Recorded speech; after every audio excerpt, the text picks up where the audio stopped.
नमस्कार मित्रांनो, आई कुठे काय करते या मालिकेच्या आजच्या भागात आपण पाहणार आहोत.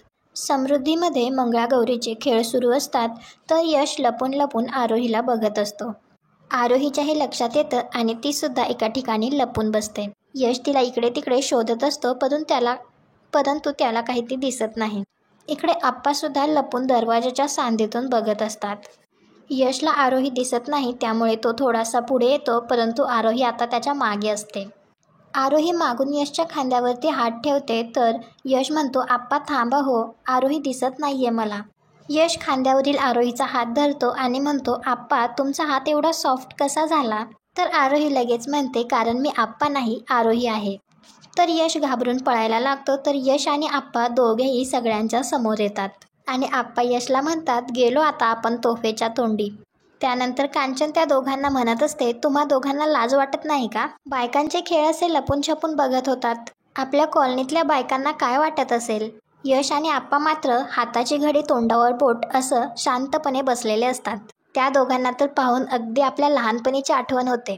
कांचन त्या दोघांना ओरडतच असते आणि त्यांना म्हणत असते, सगळीकडे चर्चा होईल. हे मंगळागौरीचे खेळ लपून छपून बघत होते म्हणून काय वाटेल लोकांना? तर आप्पा म्हणतात, काय वाटणार आहे? वाटलं तर कौतुकच वाटेल. तुझा नवरा तुला चोरून बघतो, म्हणजे बघ माझं तुझ्यावर किती प्रेम आहे ते. आता तर काय लोकांनाही माझं प्रेम दिसलं असेल. हे आप्पांचं असं बोलणं ऐकून तर सगळ्यांना खूप हसू येत असतं. तर कांचन लगेच त्यांना सुद्धा ओरडते आणि म्हणते, गप्प बसा, लगेच दात काढायला काय झालं? हसण्यासारखं काय आहे यात? कांचन आप्पांना म्हणते, हा यश तरुण आहे, लहान आहे वयाने, पण तुम्हाला कळायला नको का? आणि मला सांगा, एवढे वाकून वाकून कोणाला बघत होतात? तुमच्या त्या लाडक्या उडसेकरला तर मी नव्हतं बोलवलं, मग नेमकं बघत कोणाला होतात? आप्पा म्हणतात, काहीही काय कांचन, अगं मी तुला बघत होतो, तुला सोडून मी दुसऱ्या कोणाला बघणार? तर यश म्हणतो, आजी ऐक, तू अजिबात आप्पांना ओरडू नकोस, हा सगळा माझा प्लॅन होता. आप्पा नको म्हणत असताना सुद्धा मी त्यांना स्वतःहून ओढलं. तर कांचन लगेच यशला म्हणते, बघा सांगताना लाज सुद्धा वाटत नाहीये, आता काय त्याबद्दल तुला पदक द्यायचं का? संजना लगेच यशला म्हणते, तू इतका शेमलेस असशील असं वाटलं नव्हतं. मंगळागौर फक्त बायकांची असते, बायका यात खेळ खेळत असतात, पुरुष नाही. यश म्हणतो, हे कोणी ठरवलं? आम्ही सुद्धा खेळ खेळलो असतो, म्हणजे मला तरी आवडलं असतं. आणि तो कांचनला म्हणतो, दरवेळी तुम्ही मंगळागौरीच्या टायमिंगला पुरुषांना घराबाहेर काढता आणि मग त्यानंतर काय होतं? आमची क्युरिओसिटी वाढत जाते. मंगळागौरीला नक्की कुठले खेळ खेळतात हा मला प्रश्न पडतो आणि मग असं चोरून बघण्याचा मोह होतो. तर आप्पा म्हणतात, हो अगदी बरोबर. तर कांचन म्हणते, मग अनिरुद्ध आणि अभिला हा मोह कधीच झाला नाही, मग तुम्हालाच कसा झाला? तर यश म्हणतो, ते आमच्यासारखे नाहीये, त्याला आम्ही काय करणार? आणि आप्पा आणि यश दोघे हसत असतात. कांचन म्हणते, काय चाललंय तुमचं, मी बघतीये. आणि त्यानंतर यश कांचनचा राग घालवण्यासाठी तिच्याजवळ जाऊन तिचे पाय दाबतच तिचं कौतुक करतो. तर आप्पा सुद्धा लगेच त्याला सपोर्ट करतात. ते दोघे कांचनचं कौतुक करत असतात. तर कांचन सुद्धा त्यांच्यामध्ये मिक्स होऊन जाते आणि यशला म्हणते, तुला सांगू का, आधीच्या बायकांना याच्यापेक्षा सुद्धा जास्त लवचिक होत्या, दिवस रात्र काम करायच्या, आमच्यात आता तेवढी ताकद राहिली नाही. यश म्हणतो, पण तरीही तुम्ही सगळ्या बायका मस्त आहात, हॅट्स ऑफ. ईशा लगेच कांचनला म्हणते, आजी तुला कळतंय का, तो तुला मस्का लावतोय, विषय दुसरीकडे वळवतोय तो. कांचन म्हणते, त्याने विषय कितीही वळवला तरीही मी विसरणार नाहीये. आणि ती त्या दोघांना म्हणत असते, तुम्ही जे काही केलं त्याची शिक्षा तुम्हाला मिळायलाच हवी. यश म्हणतो, आजी तू जी शिक्षा देशील ती भोगायला मी तयार आहे, आरोहीसाठी मी कुठलीही शिक्षा भोगू शकतो. तर कांचन त्यांना म्हणते, आता तुम्ही दोघांनी आमच्यासाठी कॉफी करायची. यश म्हणतो, कॉफी ती तर मी एरवी पण बनवू शकतो, पण आज मी तुला मानलं म्हणजे आजीचं हृदय किती कोमल असतं हे आज तू दाखवून दिलंयस. मला वाटलं होतं तू हत्तीच्या पायाखाली आम्हाला देशील किंवा या आप्पांना कोपऱ्यात अंगठे धरून उभं करशील, पण शेवटी तुला तुझ्या नातवाची दया आलीच आणि एक कडक कॉफी बनवून तू आम्हाला ही सौम्य शिक्षा भोगायला दिलीस, त्याबद्दल तुझे धन्यवाद. कांचन म्हणते, पुरे किती बोलशील, जा पटकन कॉफी बनवून आण. यश आणि आप्पा कॉफी बनवण्यासाठी जात असतात. त्यावेळी अरुंधती म्हणते, यश मला नको, मी निघते. आप्पा विचारतात का? तर अरुंधती म्हणते, आप्पा मी उद्यापासून एक नवीन सुरुवात करतीये, आशीर्वाद द्या. म्हणून ती आधी कांचनच्या पाया पडते, परंतु कांचन तिला काहीही आशीर्वाद देत नाही. ती आप्पांच्या पाया पडते तर आप्पा तिला आशीर्वाद देतात, यशस्वी भव. आप्पा तिला म्हणतात, मी तुला आशीर्वाद तर दिला, परंतु तू काय करतीयेस ते तरी सांग. अरुंधती म्हणते, मिहीरचं रेस्टॉरंट उद्यापासून मी बघणार आहे. तर अनघा लगेच म्हणते, ताई मिहीरचं नाही, आता ते तुम्हा दोघांचं रेस्टॉरंट आहे. तर आरोही सुद्धा म्हणते, आता तुमच्या दोघांच्या रेस्टॉरंटला जास्तीत जास्त स्टार मिळतील. अरुंधती म्हणते, तसं जर झालं ना तर सगळ्यात आधी तुझं तोंड गोड करेल. अनघा म्हणते, ताई तुला खूप खूप शुभेच्छा. विशाखा सुद्धा अरुंधतीला शुभेच्छा देते. तर ईशा लगेच म्हणते, उद्या पहिलाच दिवस आहे ना, बघू तुझा उत्साह किती दिवस टिकून राहतो. पहिल्या दिवशी काय सगळंच पॉझिटिव्ह वाटतं. संजना सुद्धा म्हणते, आय होप तू एवढ्या मोठ्या रेस्टॉरंटची जबाबदारी घेऊ शकशील. तुझ्याकडे बघून जरा डिफिकल्टच वाटतंय. अरुंधती म्हणते, मिहिरने त्याच्या एवढ्या मोठ्या रेस्टॉरंटची जबाबदारी माझ्यावर टाकली, याचाच अर्थ त्याने माझ्यात काहीतरी पाहिलं असेल. त्याचं रेस्टॉरंट जपण्याचा आणि वाढवण्याचा मी माझ्याकडून पूर्ण प्रयत्न करणार. बाकी सगळं देवाच्या हातात. यश अरुंधतीला म्हणतो, आई तुला 100% जमेल, मला खात्री आहे. All the best. तर अरुंधती थँक्यू म्हणते आणि अरुंधती तेथून जाते. त्यानंतर संध्याकाळी संजना रूममध्ये फेऱ्या मारत असते. तर अनिरुद्ध तिला म्हणतो, काय प्रॉब्लेम आहे, सकाळपासून का चिडचिड करतीयेस. संजना त्याला म्हणते, तू खोट्या आजारपणाचं नाटक करून झोपून राहा आणि मलाच विचार. तर अनिरुद्ध म्हणतो, नीट सांगशील का काय ते. संजना म्हणते, बघ जरा, ती अरुंधती एका रेस्टॉरंटची ओनर झालीये. उद्यापासून रेस्टॉरंट जॉईन करतीये ती आणि आपण काय करतोय. तू मस्त ताणून झोपा काढ, तुझ्या जॉबचा पत्ता नाही. मला तर माझं फ्युचर सुद्धा डार्कमध्ये दिसतंय. अनिरुद्ध म्हणतो, तुझ्या फ्युचरशी तू स्वतः तुझ्या हाताने वाट लावून घेतलीयस. या कॉम्पिटिशनमध्ये इतके कॅमेरे असताना तू चिटिंग केलीस, जगासमोर स्वतःचा इन्सल्ट करून घेतलास. तुझ्यामुळे फुकट माझी सुद्धा इमेज खराब झाली आहे. तर संजना म्हणते, म्हणून तू तोंड लपवून घरात बसतोयस का. मी सुद्धा लोकांची बोलणी ऐकतीये. काल मंगळागौरीला नव्हतास तू, त्या बायकांनी अक्षरशः टॉर्चर केलं मला, पण मी सगळं फेस करतीये ना, कारण मला माहितीये मी जे काही केलं ते आपल्या भल्यासाठी केलं. आय नो प्लॅन वर्क झाला नाही, पण वर्क झाला असता तर अरुंधती कॉम्पिटिशनमधून बाहेर गेली असती. पण यापुढेही मी गप्प बसणार नाहीये. मी त्या अरुंधतीला पुढे जाऊ देणार नाही. अनिरुद्ध म्हणतो, झालं तेवढं पुरे झालं, कशाला नाही त्या भानगडीत पडतीयेस. संजना म्हणते, कमाल आहे तुझी, त्या अरुंधतीने एवढा अपमान केला आपला, तरीही तू शांत आहेस. कसा गप्प बसू शकतोस. तिला धक्के मारून या घरातून हाकलून द्यावं असं वाटत नाही का तुला. अनिरुद्ध म्हणतो, खूप वाटतं, पण सध्या आपण काही करू शकत नाही. तिचं नशीब जोरावर आहे. आपण काही केलं तरीही ती जिंकते. मला तिला हरताना बघायचंय. मला तिचा पब्लिकमध्ये इन्सल्ट करायचाय, तिला ह्युमिलेट करायचंय, तिच्या डोळ्यात लाचारी बघायची आहे. संजना म्हणते, हे सगळं तिला बघायला मिळेल. मी हे सगळं करेन तुझ्यासाठी, तू फक्त मला साथ दे. अनिरुद्ध विचारतो, तू काय करणार आहेस. संजना म्हणते, मी वाटेल त्या लेवलला जाईल, पण आता गप्प बसणार नाही. सगळ्यांसमोर त्या अरुंधतीने मला थोबाडीत मारली होती, आता तू बघच मी काय करते. तर अनिरुद्ध म्हणतो, जे काही करशील ते काळजी घेऊन कर. पुन्हा हा सगळा डाव आपल्यावर उलटायला नको. संजना म्हणते, तसं काहीही होणार नाही, तू काळजी करू नकोस.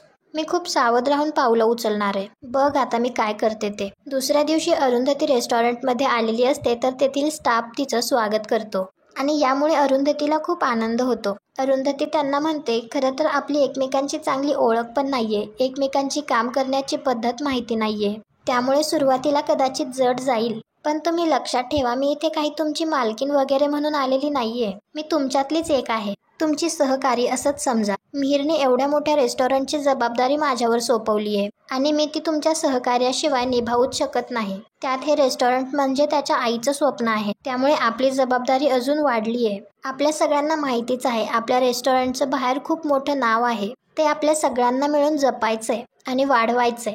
आणि आजपासून मी इथली सगळी व्यवस्था बघणार असले तरी तुमच्या रोजच्या कामात व्यवहारात मी कुठलेही बदल करणार नाही. उलट मला स्वतःलाच तुमच्यात कसं सामावून घेता येईल याकडे माझा कल असेल. माझ्यासाठी हे क्षेत्र नवीन आहे, मला खूप शिकायचंय. तुम्ही सगळे मला मदत कराल, सांभाळून घ्याल अशी आशा करते. तर त्यातील एक जण म्हणते, मॅडम तुम्ही अजिबात काळजी करू नका, आम्ही सगळे तुमच्या बरोबर आहोत. तर दुसरा लगेच म्हणतो, आणि जेव्हा मिहिर सरांनी आम्हाला सांगितलं ना की तुम्ही इथे येणार आहात, तेव्हा आम्ही सगळेच खूप घाबरलो होतो. दुसरा लगेच म्हणतो, हो, कारण आम्हाला माहितीच नव्हतं ना की तुम्ही कशा आहात, तुमचा स्वभाव कसा आहे. आणि मिहिर सरांबरोबर आम्हाला इतक्या वर्षाची काम करायची सवय झाली आहे ना. तर ती मुलगी म्हणते की पण तुम्ही आमच्या बॉस आहात असं आम्हाला वाटतच नाहीये, तुम्ही खूप चांगल्या आहात. अरुंधती म्हणते, मी इथे कुठला अधिकार गाजवायला आलेलीच नाहीये, मी तुमच्या सगळ्यांची विद्यार्थिनी आहे असं समजा. चला मग कामाला सुरुवात करायची का. आणि अरुंधतीने त्या सगळ्यांसाठी लाडू बनवून आणलेले असतात, तर ती ते सगळ्यांना देते. ते सगळे लाडू खाल्ल्यानंतर अरुंधतीचं कौतुक करतात. तर अरुंधती म्हणते, तुमच्या शेफची पावती मिळाली म्हणजे मोठीच पावती की. सगळ्यांचं तोंड गोड झाल्यानंतर ते कामाला सुरुवात करतात. त्यावेळी अरुंधती सगळ्यात आधी तेथे असलेल्या देवाच्या पाया पडते. इकडे समृद्धीमध्ये कांचन अनिरुद्धला विचारते, बरा आहेस ना. तर अनिरुद्ध हो म्हणतो. ती अभिला विचारते अनिरुद्धला डॉक्टरांकडे न्यायचं नाहीये का. अभि मोबाईल बघत असतो आणि तो त्या ओघातच बोलून जातो की बाबांना कशाला डॉक्टरांकडे न्यायचं, चांगले ठणठणीत आहेत ते. कांचन म्हणते असं कसं, डॉक्टरांनी परत तपासायला बोलावलं नाही का त्याला.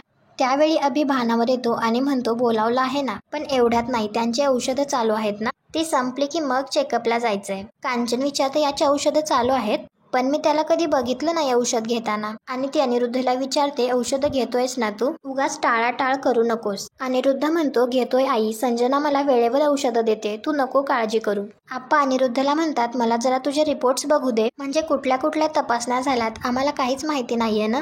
हे ऐकून तर अभिला आणि अनिरुद्धला धक्काच बसतो. अनिरुद्ध म्हणतो रिपोर्ट्स ते अभिकडे आहेत. अभि लगेच आप्पांना म्हणतो आप्पा रिपोर्ट्स बघून तुम्ही काय करणार, तुम्हाला काय कळतं त्यातलं. आप्पा म्हणतात तुझं म्हणणं बरोबर आहे, मला त्यातलं काही कळणार नाही रे, पण तू आम्हाला समजावून सांग, आमच्या मुलाला काय झालंय ते आम्हाला कळू तरी दे.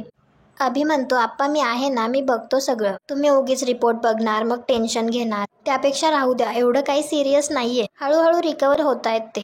कांचन म्हणते हो, पण तरीही त्याची काळजी घ्यायला हवी ना, पुन्हा असं काही होता कामा नये. आणि ती अनिरुद्धला म्हणते आता 1 महिना घरीच आराम कर, उगाच दगदग करू नको. अनिरुद्ध म्हणतो महिनाभर मला परवडणार नाहीये ते, आता मला काहीतरी कामधंदा शोधावा लागेल. तेवढ्यात अनघा तेथे येऊन आप्पांना म्हणते एक सॉलिड न्यूज आहे, मला एका मोठ्या NGO मध्ये नोकरी मिळालीये आणि तेथे मला लहान मुलांबरोबर काम करायचंय. तर आप्पा लगेच म्हणतात अरे वा, म्हणजे तुझ्या आवडीचं काम, कधीपासून जायचंय. तर अनघा सांगते उद्यापासून. तर अभि लगेच अनघाला म्हणतो म्हणजे तू त्यांना हो म्हणालीस. तर अनघा म्हणते हो, चांगली ऑफर आहे, मग नाही का म्हणेल. अभि म्हणतो मला विचारलं सुद्धा नाहीस तू. अनघा म्हणते मला नाही विचारावंसं वाटलं, तू तुझं नवीन काम सुरू करताना मला विचारतोस का. माझं सोड, पण घरात कोणाला माहिती सुद्धा नसतं. अभि म्हणतो ठीक आहे, तू मला नाही विचारलं, पण जानकीचं काय करणार आहेस, दिवसभर तू बाहेर राहणार, मग जानकीकडे कोण बघणार. तर अनघा म्हणते सध्या तू घरीच आहेस ना, मग तू बघ तिच्याकडे, आईनेच मुलांची जबाबदारी घ्यावी असं कुठे आहे, तू बाबा आहेस ना तिचा, माझ्यापेक्षा जास्त चांगली काळजी तूच घेऊ शकतोस, मला खात्री आहे. तर अभि लगेच म्हणतो म्हणजे तू मला न विचारता जानकीची जबाबदारी माझ्या गळ्यात टाकणार आहेस का. अनघा लगेच म्हणते जानकी लोडणं आहे का तुझ्यासाठी. अभि तिला ओरडूनच म्हणतो मी असं म्हणालोय का. अनघा लगेच त्याला म्हणते एरवी तर तू आमच्यासाठी काहीच करत नाहीस, तू काही दिवस जानकीला सांभाळ, कदाचित ते तुला जास्त चांगलं जमेल, तू घर सांभाळ, मी नोकरी करून पैसा कमावते. अभि तिच्यावर ओरडून म्हणतो तोंड सांभाळून बोल, मी काय बायकांसारखा घरात राहू का. अनघा त्याला म्हणते कुठल्या जमान्यात राहतोयस तू, संसार ही इक्वल जबाबदारी आहे, कुठलंही काम कमी जास्त नसतं. अभि तिला म्हणतो उगाच मला अक्कल शिकवू नकोस. अनघा म्हणते नसतीच शिकवली, पण तूच आगाऊपणा करत आलास म्हणून मला. तर कांचन लगेच त्यांना म्हणते गप्प बसा, कळत नाही का तुम्हाला, एका मुलीचे आई वडील आहात तुम्ही, लहान मुलांसारखे काय भांडताय, जे काही बोलायचं असेल ते तुमच्या खोलीत जाऊन शांतपणे बोला. अभि लगेच म्हणतो ते कधीच होणार नाही, कारण अनघाने एखादा डिसिजन घेतला तर तो कधीच बदलत नाही. आप्पा अभिला म्हणतात अनघा काहीही चुकीचं करत नाही, तिला नोकरी करावीशी वाटतेय तर करू दे ना, जानकीला सांभाळण्याचाच प्रश्न आहे ना, तर आम्ही तिला सांभाळतो, मग तर झालं. अभि म्हणतो आप्पा आता तुमचं वय आहे का जबाबदारी घ्यायचं. तर अनघा लगेच त्याला म्हणते मग तू घे ना, स्वतः काही करायचं नाही आणि दुसरा काही करत असेल तर त्याचे पाय खेचायचे. अनघा रागातच तेथून जाते. तर अभि मागून ओरडतो अलीकडे अतिच करायला लागलीये ही, मला माहितीये तुझ्या डोक्यात हे कोण भरतंय ते. इकडे अरुंधतीच्या रेस्टॉरंटमध्ये एक कस्टमर आलेला असतो. तर ते दोघे अरुंधतीचं कौतुक करत असतात आणि तिच्याकडूनच इन्स्पायर होऊन त्यांनी एक फूड स्टॉल टाकलेला असतो. आणि ती अरुंधतीला सजेस्ट करते की तुम्ही कुकिंगचे क्लासेस चालू करा, खूप जणींना शिकण्याची इच्छा आहे, खूप बायका तुमचा क्लास जॉईन करतील. अरुंधती म्हणते ठीक आहे, मी विचार करेन. त्यानंतर सुलेखाताई सुद्धा रेस्टॉरंटला व्हिजिट करतात, कारण आज अरुंधतीचा रेस्टॉरंटमध्ये पहिला दिवस असतो, त्यामुळे त्या तिला शुभेच्छा देण्यासाठी आलेल्या असतात. आणि आजचा भाग इथेच संपतो. पुढील भागात आपल्याला पाहायला मिळणार आहे अभि अरुंधतीला म्हणत असतो मला तुझ्या रेस्टॉरंटमध्ये नोकरी मिळेल का. तर अरुंधती त्याला विचारते पण तू तिथे काय काम करशील. अभि म्हणतो तू देशील ते काम करायला मी तयार आहे. तर अरुंधती म्हणते ठीक आहे, आजपासूनच सुरुवात करू. त्यानंतर अभि संजनाला फोन करून सांगतो मी आईच्या रेस्टॉरंटमध्ये जॉईन होतोय. संजना त्याला म्हणते तिला अजिबात संशय येता कामा नये. हा सगळा त्यांचा प्लॅन असतो. अरुंधती मनात विचार करते माझा अभि माझ्या बरोबर आहे. तुम्हाला हा भाग कसा वाटला कमेंट करून नक्की सांगा. आपल्या मराठी मालिका या चॅनलला सबस्क्राईब करा. भेटू पुढच्या भागात.